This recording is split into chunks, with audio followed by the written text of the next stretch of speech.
The world's attention are focused on the USA and China trade war as the President Trump government increased tariffs from 10% to 25% on China products in the 2019, equivalent to $200 billion. The previous situation mainly led to the failure to attain expected results in the negotiation kept carried out by these two countries.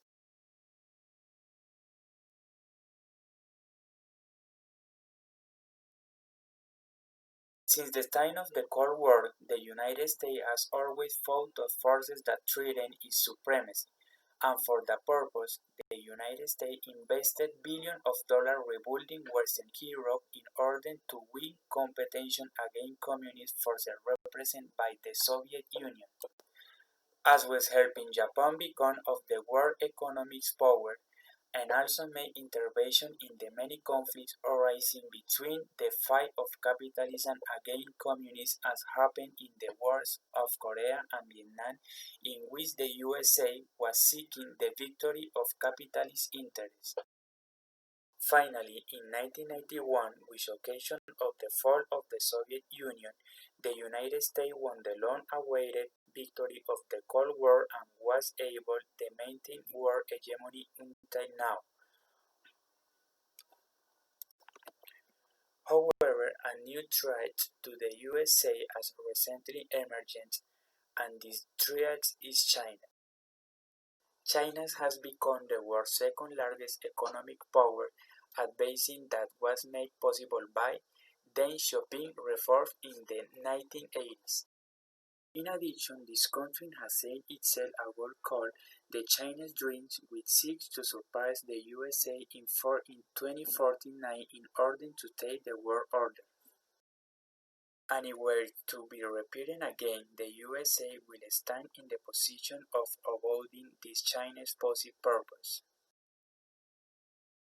The obstacles the USA has been putting in place to prevent this goal is basically on the economic side.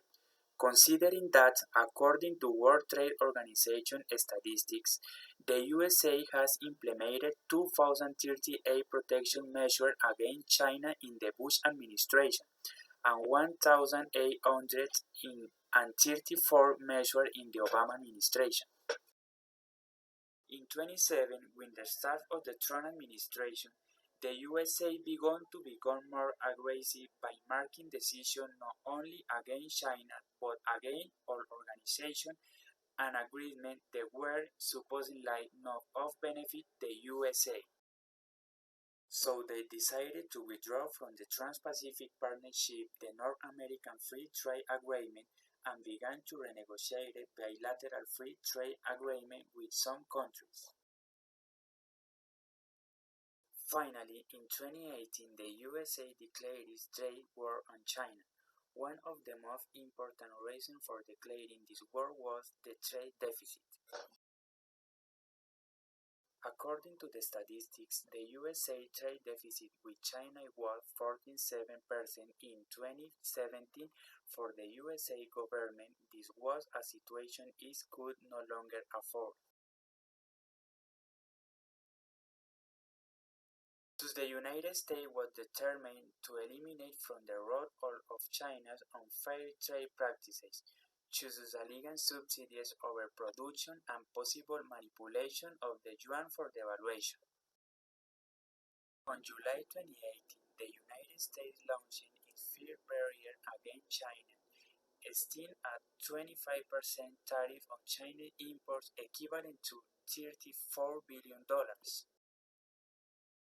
In the face of this attack, China reacted immediately with the same measure by placing a 25% tariff on USA imports from the same value.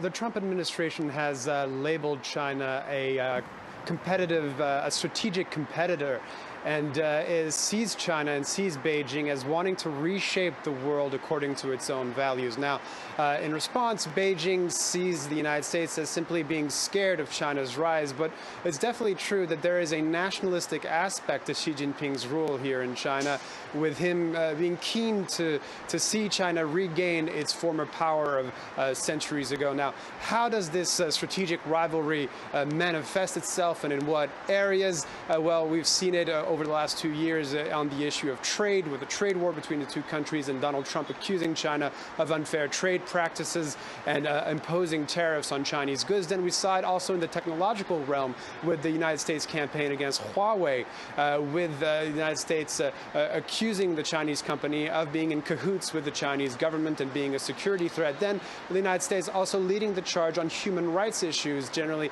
especially the Xinjiang story, and condemning China for its treatment of Uyghur Muslims in that far western region. And finally, recently, it really bumped up a notch with the criticism over the pandemic and criticizing China's handling of the early stages of this epidemic, and also demanding an independent investigation into the origins of the coronavirus.